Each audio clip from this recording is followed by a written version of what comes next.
Welcome to the third Sunday in Advent Shepcast, which is weird because it's like it's like the first week of December. Yeah, December. Yeah, it's wild. And here we are talking about week 3. This seems like it's moving at rocket speed. Well, that's because Christmas Eve is on a Saturday, right? Which makes, of course, the first, like, Christmas Day on a Sunday, which party time around, but means, of course, the fourth Sunday of Advent is like a whole week away. Yeah. So it's all very early this year. Which is good. Yeah, no, that's fine. That's fine. It just seems very strange to be having the third Sunday in Advent conversation this early into December. But whatever, right? They don't matter to me. We don't get any more John the Baptist this week, huh? Yes, we do. Kind of. Sort of. Tangentially. Obliquely, yeah. Yeah. Yeah. I'm always more in favor of more John the Baptist and less not John the Baptist. Well, especially because, like, it's just so wild and raw, you know? Like, he just doesn't give a crap about anything. Sorry, but... The other thing that I think... Well, I guess he does. He gives a very... Yeah, hello. Yeah. The other thing that John the Baptist does, though, which I think is helpful, that I didn't talk about on Sunday, maybe I should at some point, is that the wildness of John the Baptist points towards the untamed nature of Christ as well. Like, what it's easy for us to do is to assume that there is some sort of respectability about Jesus Christ that isn't there. Like that he was not, as Dorothy Sayers says, he wasn't killed for being too nice. No. Like he wasn't killed for being a crashing, ill-mannered bore. He was killed for being too dangerous to live. Like the people, the authorities of his time, legitimately deemed him to be too dangerous to live and therefore had to be removed. And when we read through like the Gospels for the year, we get the impression he's all about love, man, and that he's just like a dumb hippie. What are you talking about, you dumb hippie? And he's not. What he says, it both was then and is now, like, incredibly edgy. Yeah. Like there are news stories every once in a while where you look at that news story and you're like, somebody's going to kill that person for what they're saying. They are saying very edgy things right now, and someone's going to get killed. And, like, you can picture that in the scriptures where people are listening to Jesus, and when he says something, like, really, really edgy, people pick up stones to kill him. Yep. Like they are mad enough to kill him on numerous occasions and eventually do. Yep. And the wildness of John the Baptist, like in terms of his dress and his food and his overall demeanor and his tone, all this stuff, you can't imagine a guy that wild pointing towards Jesus as just a peace and love hippie and saying, this guy, I'm not worried to carry his sandals. Yeah. Like, I'm a crazy man in the desert yelling and screaming about fire and brimstone, but this guy, this boring dude, button-down collar guy who doesn't offend anybody, he's the real deal. Which is always funny, of course, because when you actually look at the messages Jesus has about peace and love, he says, I do not come to bring peace. And when he speaks about love, he said, you know, you shouldn't love your father, your mother, your... He does. Like... That's, like, still crazy edgy. Yeah. Like, crazy edgy stuff to be saying. Like, you are, whoa. But Jesus is not a pizza cutter, because a pizza cutter is all edge but no point. And he gets right to the point. He does, though, and that's my thing. Is like he's not just edgy for the sake of being edgy. He's here to disrupt the world by telling the world that it's wrong on a lot of concepts that the world was very smug about. Yeah. Trust me, the people who are like fat and happy and respectable are the ones that had him killed. Like, that's who that is. If you're looking towards the ones who are inoffensive and just want everybody to be nice already, those are the ones that killed him. That's not Jesus. Yeah. Yeah. All right, well, should we get into it then? Yeah. So our first reading is Isaiah 35, verses 1 through 10. Yeah. And I will take that one. The wilderness and the dry land shall be glad. The desert shall rejoice and blossom like the crocus. It shall blossom abundantly and rejoice with joy and singing. The glory of Lebanon shall be given to it, the majesty of Carmel and Sharon. They shall see the glory of the Lord, the majesty of our God. Strengthen the weak hands and make firm the feeble knees. Say to those who have an anxious heart, be strong, fear not. Behold, your God will come with vengeance, with the recompense of God. He will come and save you. Then the eyes of the blind shall be opened, and the ears of the deaf unstopped. Then shall the lame man leap like a deer, and the tongue of the mute sing for joy. For waters break forth in the wilderness, and streams in the desert. The burning sand shall become a pool, and the thirsty ground springs of water. In the haunt of jackals where they lie down, the grass shall become reeds and rushes. And a highway shall be there, and it shall be called the way of holiness. The unclean shall not pass over it. It shall belong to those who walk on the way. Even if they are fools, they shall not go astray. No lion shall be there, nor shall any ravenous beast come up upon it. They shall not be found there. But the redeemed shall walk there, and the ransomed of the Lord shall return, and come to Zion with singing. Everlasting joy shall be upon their heads. They shall obtain gladness and joy, and sorrow and sighing shall flee away. Quick question for you. Yeah. Have you ever been recognized on the street as the host of the Shepcast? One time. One time somebody said to you, wait. Hey, are you from the Shepcast? Yeah, that happened once, that you met somebody IRL who had only ever seen you on the internet. That threw me for a loop. Yeah, right. All right. So I'm going to, I guess, express my naivety here. I assumed crocuses were only a Canadian prairie thing. I wouldn't know a crocus if it slapped me. Really? Wow, what do I know about flowers? Crocuses are like the first bloom of the spring. I don't know what that is. I don't know what that is. Okay. So that little white flower there that you see. Okay, yeah, that one there. You know I'm just going to put a picture of Alex Klagas again. You're going to just gesture to him. Fine, I'll put a picture of a crocus up there, but that means I'll have to look up a crocus. I'm sure that when I look it up, I will obviously know, like I will have seen that flower. Yeah, it's not like I've never seen it, I just don't know what it is. Yeah. I could identify some flowers. I could not tell you what a crocus is. Like right now, I could not possibly tell you what a crocus is. But apparently they're listed here. Yeah, and that surprised me, but also made my heart happy, of course, because when I'm thinking of rejoicing and blossoming like the crocus, like that is what the crocus represents for me. It's the beginning of spring, you know, rejoicing that winter is done and new birth is coming, which, thank you very much, Isaiah. You're not getting that for a while. No. Oh, gosh, no. I'm just going to paint some crocuses in the snow. I don't think the average person that lives on planet Earth understands just how brutal and unforgiving a Canadian winter is. But they're like, oh, really? Especially the Canadian prairie winter, too. Yeah. When they're saying, boy, we really want that crocus to sprout to let us know that it's spring. I'm like, how bad's your winter? Yeah. Like, is your winter enough to kill you if you stand outside for 45 minutes? Like, is that how bad your winter is? Yeah. Like, is your winter essentially equivalent to, like, the weather that you get on mountain climbing, but without the view? Because that's what we've got here. I understand that you want the crocus, and I get that. I'm not saying don't, but I'm saying I think here, when the flowers come out, it's an even bigger deal because you've had just, like, white blasted nonsense for so long. Yeah. Yeah. And again, and of course that fits well, like as I was reading the rest through, again, that imagery of the crocus kept coming through where it's like that vision of hope, which extends to the weak hands and firming up the feeble knees, you know, making all of the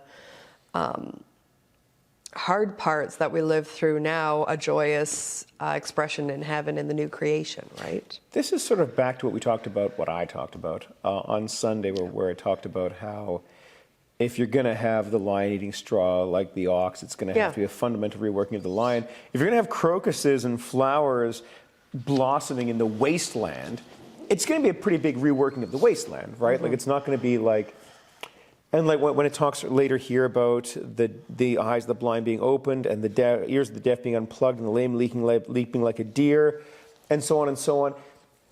I mean, have you tried like just going to the blind and saying, hey, have you thought about not being blind anymore? Right. Like have you thought about just trying harder? Like your good friend who's had their legs amputated. Why don't you just get up and leap around like a deer? Come on. Yeah, what are you doing? Why not? Why are you being so dumb? Yeah. Like I know this gets brought up about mental health quite a bit, where if somebody is having mental health struggles, and if you are, there are numerous resources you can contact for help.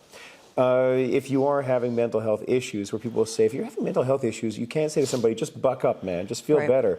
In the same way that you wouldn't say to like a gunshot wound victim, hey, have you tried not bleeding? Like, have you thought about that lately? Like, in order for these things to happen, there has to be such a fundamental reworking of the problem and unpicking of stitches that go so far against the nature of causality that we've assumed that we can't really possibly conceive of it. It's why Jesus has to talk about the kingdom of heaven in terms that we can understand. That's why he has to teach in parables, because he has to say, the kingdom of heaven is like this thing that you see, because you don't understand a world without scarcity and time and want and decay and progression. Like, you don't understand a world where babies can be born but old people don't have to die. Like, you don't understand that world where things just don't run out. Like, you have no concept of that because you live and bathe in that universe. And so, like, all this stuff here in Isaiah is designed to point you towards this idea that if you're talking about paradise, you're talking about all these things that we can't do anything about. Like, we still can't fix the desert problem, by the way. No. Like, even with all of our mod cons, we can't quite figure out how to make crocuses bloom in the wilderness.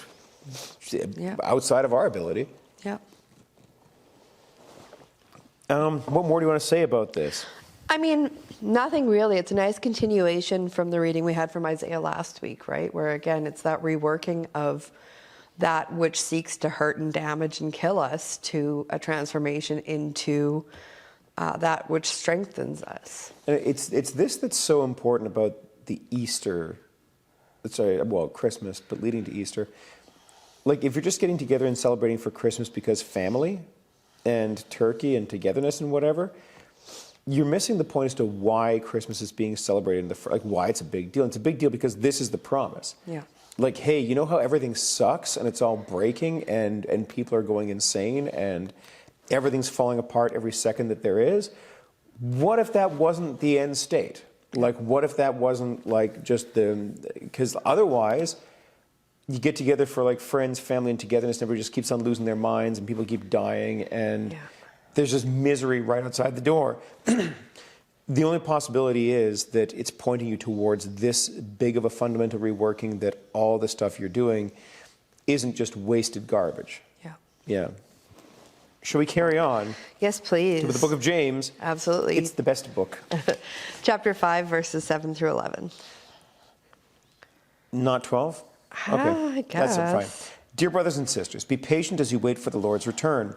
Consider the farmers who wait patiently for the rains in the fall and in the spring. They eagerly look for the valuable harvest to ripen. You too must be patient.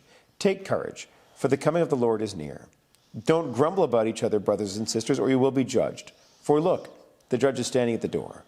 Don't grumble about each other, brothers and sisters, or you will be judged.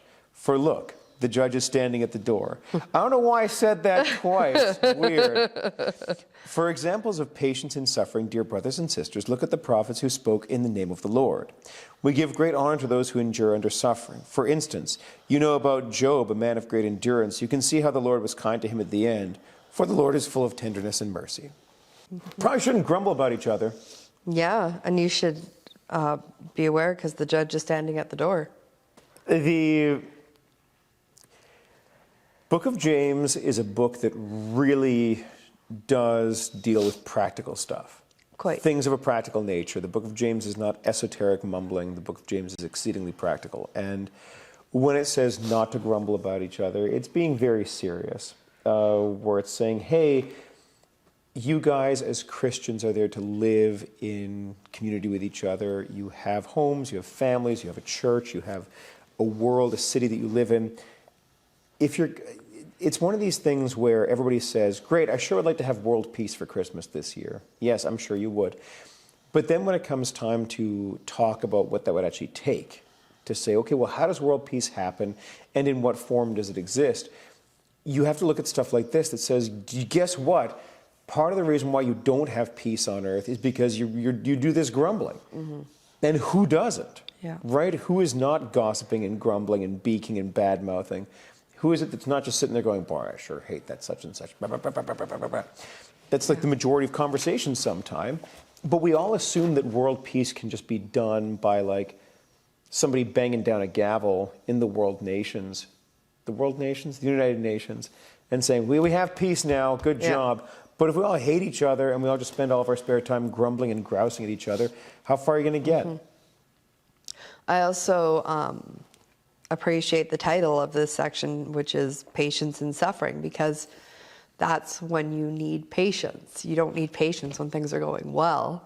You know, like if you're in the middle of a celebratory party that you're really enjoying, I put that part in specifically, you don't need patience, right? You're enjoying yourself. You don't have to look to patience at that point. It's when things are falling apart all around you when you're looking for that patience, when you're in that time of suffering, which is, of course, what James is, not this James, that James, is speaking of, is that need to look towards God, towards the goodness that is promised when you are suffering, when you are in need. It's always nice to know that the suffering isn't a new thing. Right. Like, it would be different if you read the Bible and it was all like, and James and John and Luke and Matthew and Mark all had a great time forever. What's your problem? What are you doing wrong? Yeah, like the suffering begins instantly. From the moment they bit into the apple, right? Yeah. Then it's all like you've got problems and Christ comes to redeem you, obviously. But there's going to be suffering. In the New Testament world, the suffering is presented right away. The book of Acts is, it's a ride. Yeah. It's quite a ride. Hey, Amanda, what happened to the first deacon? Got stoned. Yeah, to death. Oh, right. You know about Job, a man of great endurance. You can see how the Lord was kind to him at the end, for the Lord is full of tenderness and mercy. What happened to the rest of his story? Which is, yeah, right. I'm not perplexed, but just the wording between yours and mine is different. What do you got? Yours says tender, but mine is compassionate, which I feel is a different meaning altogether. Yeah. It's not just agree. like having a bleeding heart. It's like actually like feeling that deeply, right? In verses 10 and following, this is one of those many times where I would advocate for scriptural literacy and biblical and reading of the Bible, where if you're suffering and then you're all like, whoa, things is bad, I better not read the Bible. That'd be silly. No, you should, and you should consult it, and you should be aware of what it says and whatnot, because in the scriptures, you will find many people who suffered and who had great examples of patience and endurance and whatnot. And if you are existing in a world where you're saying, I'm suffering, I'm going to ask God to get me out of the suffering, and if he doesn't, I'm going to get mad and complain and grumble. That's not really in keeping with the nature of the scriptures, and the people who know this stuff best are able to bear the suffering the best as well. Yeah.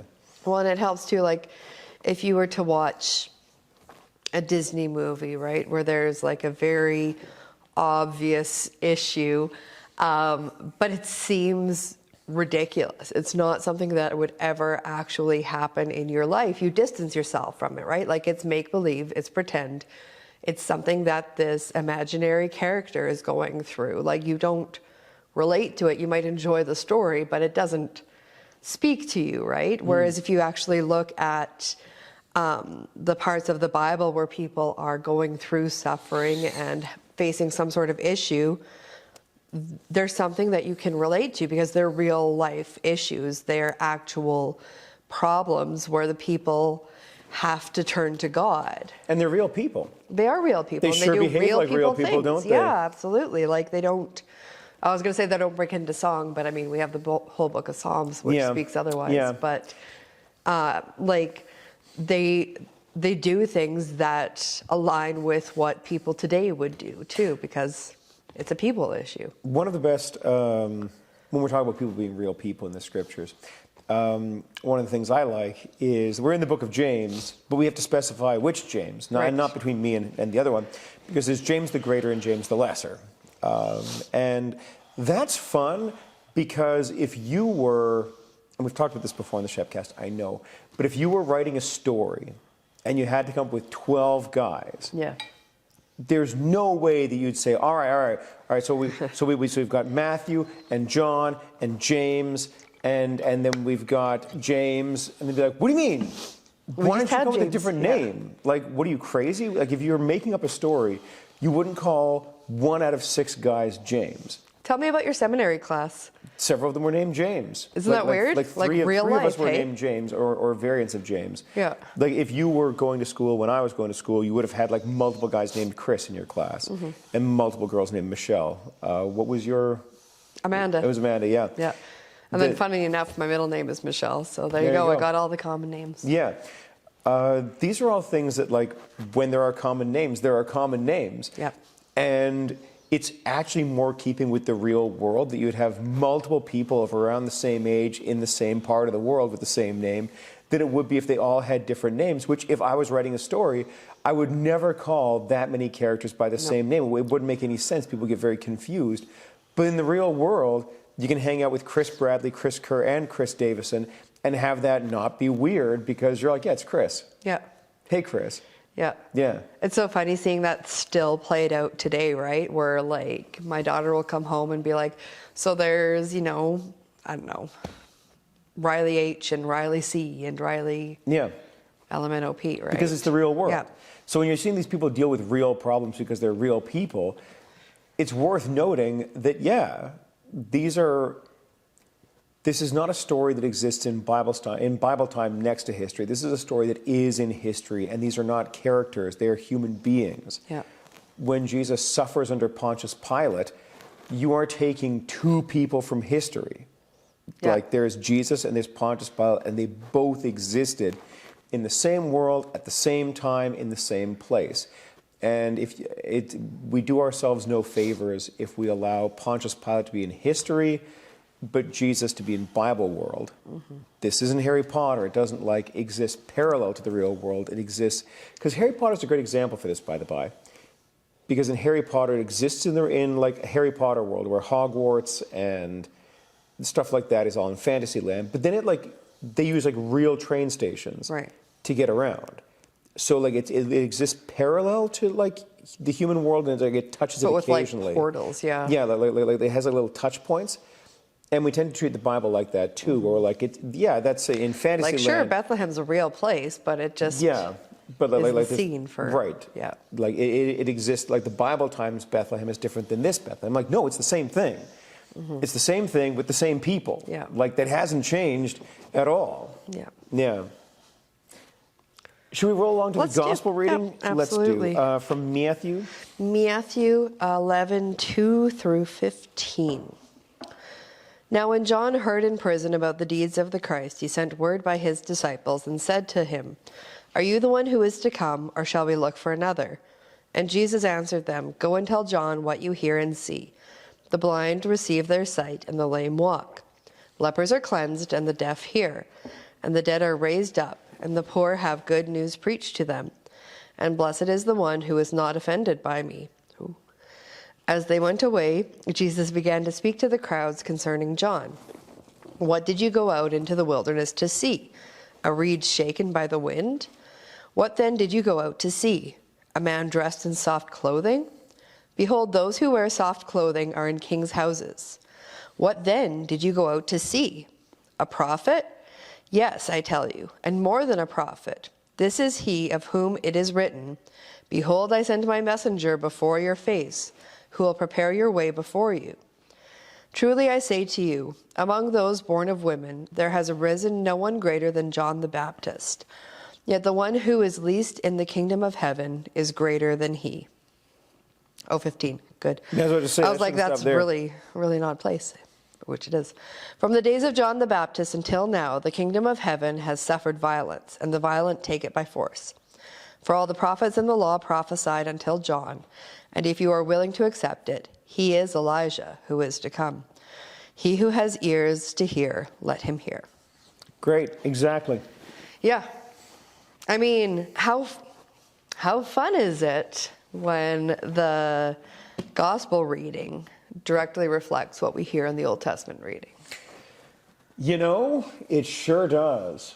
This is one of those things where you have a very clear prophecy in the Old Testament, and then you've got a very clear fulfillment of that prophecy in the New Testament. And part of the whole reason the scriptures work the way they do is because you have setup and payoff.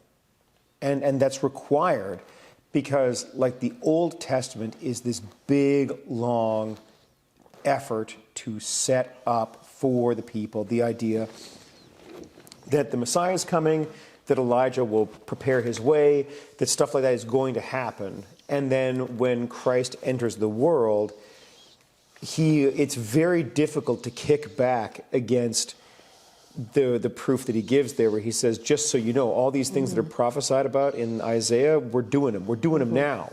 Yep. Like, this is happening for real. And when he's saying things like the wasteland blossoms or whatever, you can see evidence of that in things like when they go to, like, the desolate place and they have to feed 5,000 people. Well, how are we going to do that? It's not necessarily flowers sprouting from the ground, but it's saying... They just share? It's saying that you have a lack of scarcity. Like even though you're in a desolate place where there is no food to be had, scarcity gets undone. Like, all these things are happening, and Jesus says to John the Baptist, through his followers, he says, like, look what you see. What do you see? You see the fulfillment of what was written in Isaiah, where the deaf will hear, the blind will receive their sight. That's what's happening. That's what Jesus is doing. Like, at that time, it's not even that we're still waiting for the fulfillment, right? It has happened. Jesus showed how he was able to have mastery over the earth, how he was the author who could write creation at that time. It's not a matter of just calling his miracles holy tricks or something, just like as though he was doing them just to do them. I think we make that mistake sometimes where we're like, wow, wasn't that a cool miracle? Like, yes, but what is the bigger context of the miracle that's happening? And the idea is that, like, Jesus is fulfilling those promises. He's saying to the people that are there then, and to us now, he's saying that we can still do this work. Like we can deal with the fallen creation. You don't have to say that your life is just one long miserable collection of days until you die. There is still something to look forward to. Right. There really is. And he's going to go out of his way to say that. And all these passages from the Old Testament that are there, that these people would have known inside and out, why wouldn't they? They would have known all this stuff. And then you see Jesus there doing it. And it's got to make you say, wait a minute. Right. I think I've seen this one. Hey, I've seen this one. This is a classic. Yeah. This seems awfully familiar, doesn't it?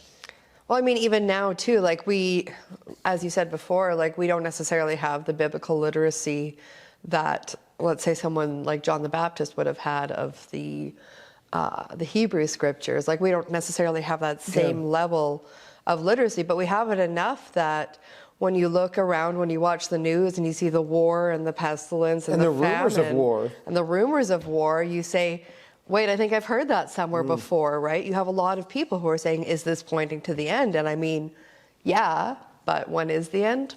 Who knows? Who knows? But you do have in here that part that I mentioned. Well, we didn't quite get there, unfortunately, but we're on our way there.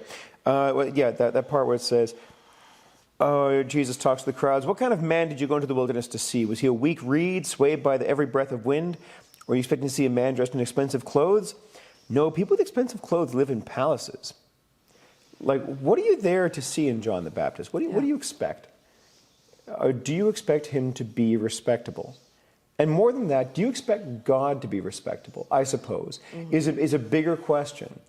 Do you expect God to fit whatever norms we have constructed and say that God just has to fit within this paradigm that we are currently occupying, and he must be respectful, respectable? In other words, he works for us.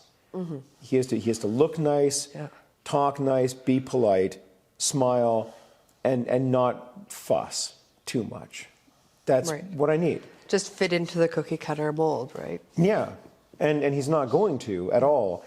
And the pointing of John the Baptist towards Christ, as we said earlier, is the pointing of the one crying out in the wilderness saying, this is the one who's going to remake everything.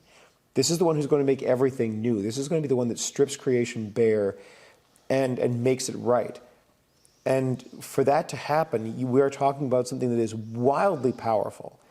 So that's insanely powerful, more powerful than everything else in creation, more powerful than things like gravity and magnetism and nuclear energy and everything. You've got that at work in the world. It is a big deal.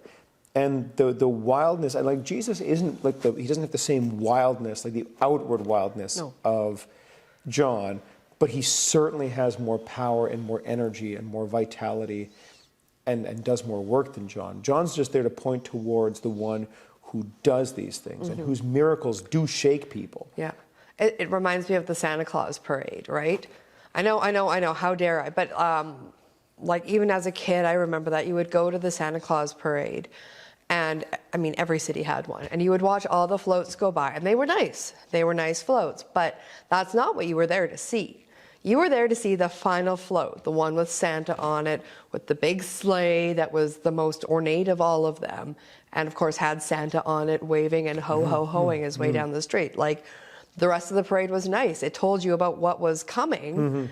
Because, I mean, if it was just Santa on that float going down the street and nothing else, why would you go see that? Why would you do that? Why would you do that? But there you have like a whole procession leading up to what was the finale, right? What was the big deal about this parade? And that's what we see with John too, where John is preparing the way. He isn't the finale. He isn't the whole big deal, but he sure is enough to draw your attention towards what is. It would do us better if we spent a bit more time with John the Baptist, like throughout the year. We don't. We probably should. No, he just pops up around Advent. Right. And it's also useful for us around Advent. And again, if you just come on Christmas Eve, you miss this to your detriment. Because if you are listening to John the Baptist talk in these like fiery words, and then there's a baby at the end of it. Yeah. Yeah. Yeah. You're like, wait a minute, what? I thought this was like the guy. Like, yeah, it is. It is. It really is. But you have to look outside your cookie cutter mold. You really do. You genuinely do. And like you are not going to see somebody in fine clothes in king's palaces. You're going to see a baby born in a stable somewhere in the middle of nowhere. And that's what John the Baptist is pointing to. You know what's funny too, that I've never really thought of, is that a baby, how much talking does a baby do? Zero. How much moving does a baby do? Just some light flailing. How much seeing when a baby is born do they see? They get some drops in their eyes. Yeah, they see very little, right? So a baby is born essentially blind, mute, and unable to move. And as they grow, they are made able to see, made able to speak, made able to walk, right? So, I mean, Jesus even just in his own birth is fulfilling the prophecy there. It's a beautiful thing. It's a beautiful time of the year. Let it be nice to you. Like, really understand that your general exhaustion and weariness and irritability and whatnot and the general state of the world, like, Christmas is the antidote to that. It really is, if you let it do the work. If you just, but if you're going to say, yeah, no, it's just about family and turkey and whatnot, you're just giving yourself more to do. Don't you have enough to do? Yeah. Do you not have enough to do right now? You don't have to put that pressure on yourself. You can let Christmas be Christmas if this is the focus. He who has ears, let him hear. Truly. Shall we wrap? Please do. In West Philadelphia, born and raised in the playground, where I spent most of my days. Yeah, all right. Let's say a word of prayer. Gracious Lord, you have given us so many gifts, and one of those was the gift of John the Baptist, who proclaimed the way of the Lord and said to make his path straight. And we delight in his words because his words point us to the salvation found in Jesus Christ. Give us the presence and the patience that we need to see that those things promised were things fulfilled in Christ. We ask these things in Jesus' name. Amen. Amen. Thank you, everybody, for your time today, and we'll catch you when we make another Shepcast. We'll see you whenever that is.